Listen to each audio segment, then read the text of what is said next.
today with the review for Greenleaf. This is season 3, episode number 12, and it's titled Day of Reckoning.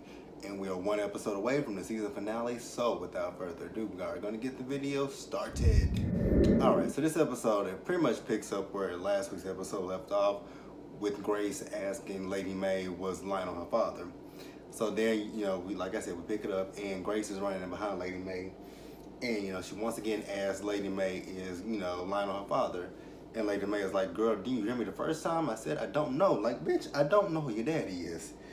And she repeats that, she don't know. So then, Lady May is just basically telling Grace, like, if you're going to use this against me with the church, go ahead and do it. Like, pull the Band-Aid off. Get this shit over with. I don't want to, have anything to do with it right now. And Grace says, I'm not going to do anything like that. That's not what I want. And, May basically tells her not to mention that at this time right now, she got too much to think about and she just doesn't want to, that's one less thing that she wants to worry about right about now. All right, so since I'm still on Grace, we're going to move over to the fact that Grace called Aaron. And she called Aaron basically so that they can do a blood test to see if, their siblings or not. And, she's telling him not to tell Kevin because he and Kevin are walking into the house. She asked him, has he told Kevin? He says no, he hasn't told Kevin at this point. So then we had this scene, because Grace, when they were talking about the blood test, she had said, I'll let you know when and where. So then we had this scene where Grace and Aaron, they go to get the blood test done. So, she's looking at him. She asks him, have you told Kevin? And then he admits that, yes, he did tell Kevin.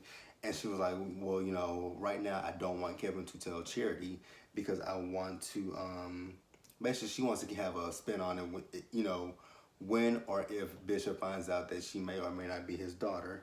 So, then we see this scene where she is, actually, she got a phone call from Jacob. And, Jacob was telling her how he went to look for Cheap Dirty Blonde Skank, and she was nowhere to be found. When he went to the house, she wasn't there, Basie wasn't there, and neither was Richard Rochelle. So, and it looks like nobody's coming back at this point. All right, so then we had the scene where Jacob and Carissa, they are together. And Jacob, he is calling Basie's phone. And she's like, why are you calling Basie's phone? Why are you not calling Katasha's phone?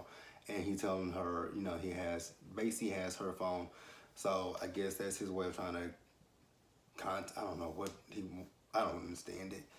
But, Carissa's like, you so concerned about her, like, you haven't even hugged me or anything. And she gets upset about that. And he was like, you didn't see Basie. And I'm like, well, you are right. She didn't see Basie. But it is kind of weird that this is your wife. And here you are more concerned about Tasha, Cheap Dirty Blonde Skank, than you are your own wife. And, the whole stuff that y'all are going through right now. I get it that you want to find her so that you can clear your name. But it's just coming off a different way. And I can actually see where Carissa's coming from. And then, he says that he's going to go check on her. So then we had this scene where, Richard Rochelle, she was bragging about, everything, the way she told Bishop everything. She was just bragging to Cheap Dirty Blonde Skank about it. And then Basie comes in and he's basically telling them that, we got to get the hell out of here. If you have any extra money, like, let me get it. So then, Richard Rochelle, she does pull out a briefcase and it has some money in it. And, Cheap Dirty Blonde Skank is like, is that the money that Bishop gave you to invest? And, basically at this point, they just trying to, boss her around and tell her what to do and what not to do. Because again, Basie is telling them to pack their stuff so they can get out there and they can head toward the, mix the border and get out of Dodge. So, also we had Jacob. He pulled up to the house. He goes into the house. He's screaming out for Cheap Dirty Blonde Skank. Nobody's there. And at this point, he realizes that they are gone and probably are not coming back at this point. Okay, next we had this scene with Maxine and May. They are getting their makeup and everything done. And, Maxine is asking her how things went when she told Grace about Lionel. So May tells her everything. She tells her, I did have a conversation with Grace. And she's like, well, how did she find out? And she said, well, I believe that Lionel may have told his son. And, that's how she found out. And Maxine is really just trying to give May some encouraging words and everything, because May also says that she hopes that she does not tell Bishop. And Maxine is like, that center, like, girl, get the fuck out of here, ain't nobody worried about no Bishop. But like I said, Maxine is actually really happy for May, and she just wants the best for her friend May. All right, so next we're at Calvary. We have the lawyer, we have Grace, and we have Bishop. And basically, the lawyer is telling Bishop that he has the easier way out of this whole situation than Jacob does. And Bishop is like, what do you mean? So in a nutshell, the lawyer is telling Bishop that he has to play like he's senile, and that'll get him out of all the charges of money laundering, fraud, wire fraud, all that stuff that they have him, the feds have him for. And Bishop is like, I think the hell not. I'm like, he's not. I'm not doing that. He's like, I still have my mind, and everything. And he said God sent him God's talked to him and told him how things would end for him, and the way that things end for him does not include him going to jail. And he's talking about how he doesn't want to lose the church to May, and I'm just like, okay, Bishop, like, you put yourself in this position by even trusting Rachel Rochelle. So I guess it's up to you now to figure out a way out of the situation, because like I said, you put yourself in this situation by trusting that wretched ass woman. Okay, so next we got dumbass Zora and light skin Ike Turner DeBarge. So, Zora is on the computer and she's put together something for light skin Ike Turner DeBarge's tour that he's going on. He's not really listening to her, but then she does get him to come and sit down and look at what she's trying to show him. So then he sits down to look at it, and he does like what she has. And then he asks her to pack his clothes. I'm like, again, little nigga, are your arms, feet, and legs broke? Like, you can't pack your own shit? Like, the fuck? And, Zora basically says she wants a title. He was like, you my girl. She was like, I want a paid position at this point. All the stuff that I'm doing and I'm not getting paid for, you don't want me to go to, was it Spelman that she tried? Was it Spelman? I believe it was Spelman. Correct me if I'm wrong. But she was like, you don't want me to go to this, go to college. So I need something to do because I'm bored. And he's like, oh, so you bored with me now? And she was like, actually, I was like, of course she's bored with you. Like, you are stifling her and you don't want her to do anything. Like, little nigga, get your light-skinned ass the fuck out of here. Okay, so I did forget to mention that light-skinned Ike Turner DeBarge did say that he would talk to his label to see what, he could do for Zora. So then we go back to those two dumb fools. And, finally, a light bulb has went off in Zora's head.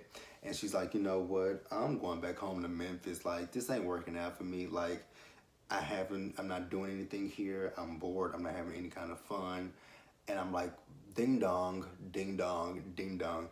Your elevator finally reached the top floor. Like, it's time for you to get the fuck out of there and go home. So, then light skin I turned DeVar's gonna sit there and say, you know what, I should have stuck it to your cousin like she wanted. I'm like, who the fuck do he think he is? Like, you ain't all that, little nigga. Like, get the fuck out of here. And then, as Zora's trying to leave, he stops her. He slams the door shut, and then he pushes her up against the countertop, and he starts choking her. But then Zora hits him, and then as she's getting ready to leave, she pulls her phone up and she says, "You lied, Isaiah. Like, let's show people how you really are, basically, and let me leave and stay the hell out of my life." So then we had this scene where I guess she's at the bus station, and Sophia comes and picks her up, and she says, "Where are you going?" So then I'm gonna tie this scene in with the one scene at the end.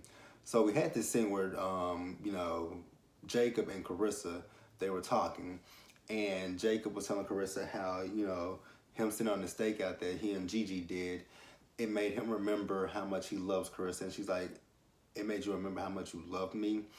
And Carissa was upset, and she just basically want to know why did Jacob do the things that he does to her. But you know what? She's at this point that enough is enough, and it's time for them to get a divorce. And when she says time for them to get a divorce, that's when Zora walks in, And they're both visibly happy finally to see Zora, and that she's come to her senses and left light skinned Ike Turner DeBarge. All right, so then we had the scene where Coralie, she calls Richard Rochelle, and she's saying that her kids have called her to tell them where they are and they want her to come get her. And Richard Rochelle's telling Coralie, don't do that. Like, you told me you were gonna wait until this trial is over with, and that's what I need you to do. And she's telling Rachel Rochelle that she needs to go get her kids, that they're not safe, and again, she just needs to go get her kids, and she needs some money and she needs some help, and how she can't call Grace because Grace just does not understand what she's going through at this point. So then Rachel Rochelle says, "You know what, Coralie, hold on, I'm gonna come to you. Don't do anything until I get there." So then she puts the her Rachel Rochelle puts her stuff in the trunk, and she gets in the car, and in the car she has Cheap Dirty Blonde Skank in there with her. So they both leave to go to Coralie's house. All right, so then we had this scene where Jacob and Grace, they are sitting outside. I don't know where they're sitting outside of, and Jacob is telling Grace about his situation with Carissa and Cheap Dirty Blonde Skank, how he kissed her, and Grace is like, "You kissed her?" Like, Jacob, what the hell is wrong with you? Like, come on, get your shit together. But he does tell, Grace that he loves Carissa and he does not love Cheap Dirty Blonde Skank. And then this is when he's talking about, watching her sleep, her wake up and stuff like that. And I guess it's a light bulb going off in Jacob's head that he loves Carissa. So,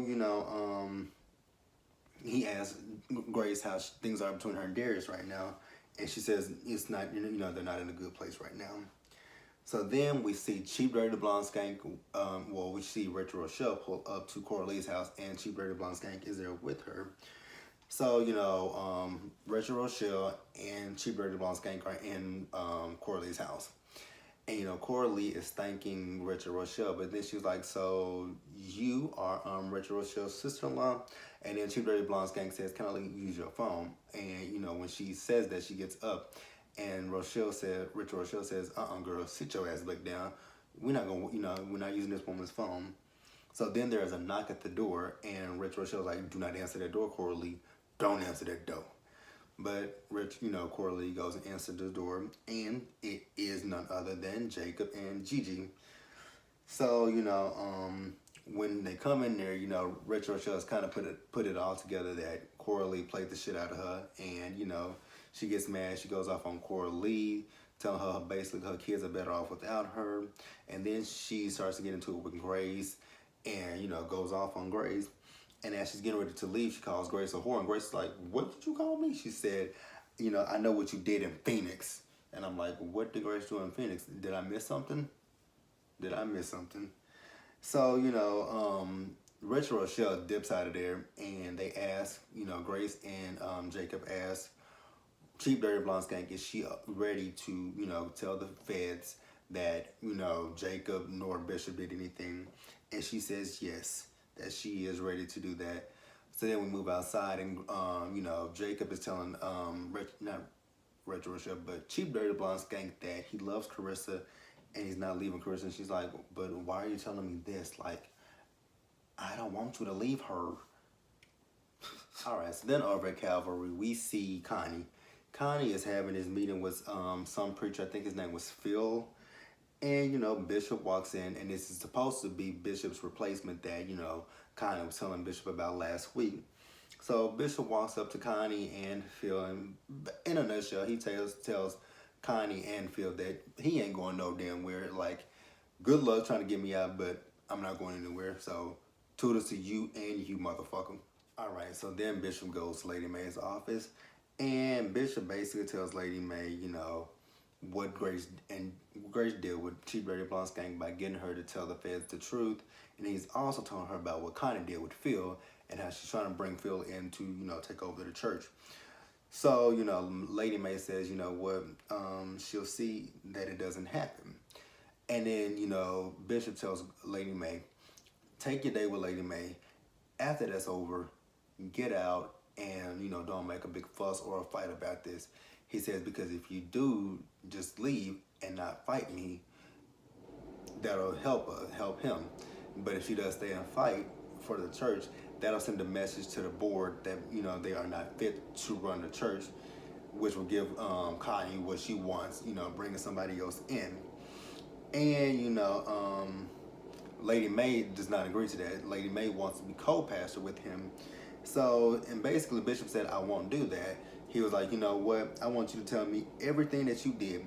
And, you know, he wants to know if it is better or worse than what he did with Mavis. And I'm like, ugh, that might be a hard one, because she may or may not have gotten pregnant by your best friend, but that's neither here nor there. All right, so then we start the day with Lady Mae. You know, we got some praise dances on the stage with Charity, who's singing, and then Maxine joins Charity, and we see Gigi. She's watching from, you know, I guess up high or wherever she was watching it from, and then she gets a message about the DNA test that she and Aaron did. So then she goes and she calls Aaron, and she's telling Aaron that, you know, she hasn't read the results right now, and, you know, she tells Aaron, can you come down to the church? So then we see Bishop. He asks Grace how's things going out there with Lady Mae, and she said, as a journalist, I would say it's going extraordinary. And, you know, he basically thanks Gigi for fighting for him when he was too stubborn to actually listen to what Gigi was saying, and, you know, again, thanking her, because like I said, he was so wrapped up in Richard Rochelle that he could not see, you know, clearly, but Gigi, on the other hand, could see Richard Rochelle for the person that she really was. And, you know, we see Lady Mae. She's giving her sermon, and we got Connie out there in the audience, who she got a stank ass look on her face, like, this bitch got the nerve to get up on stage and actually do a good job. So then we see Gigi. She is with Aaron. She's not sure what to do, because she hasn't even read the results, mind you. And she's talking about how she's, you know, so much like her family. And, you know, she's just talking about how she's the light in Bishop's eyes. She has been since the day she was born. And she just doesn't know how to sit there and tell Bishop that she may or may not be his child, if that is the case. Which, you know, I feel bad for her, because I can't imagine how that feels. So then we see, lastly in the episode, we see Basie. He comes to Bishop's office, and he has a gun pointed on Bishop. And, you know, he says the only way to stop Bishop is just to kill him.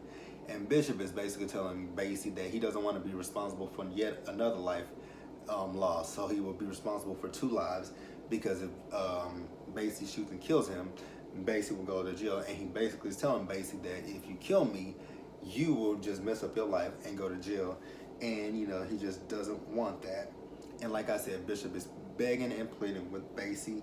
But in the end, you know, Bishop just kind of says, you know what, it is what it is. And they leave the episode with a cliffhanger. So we don't know if Basie shot Bishop or not. But we will find out next week on the season finale of Greenleaf.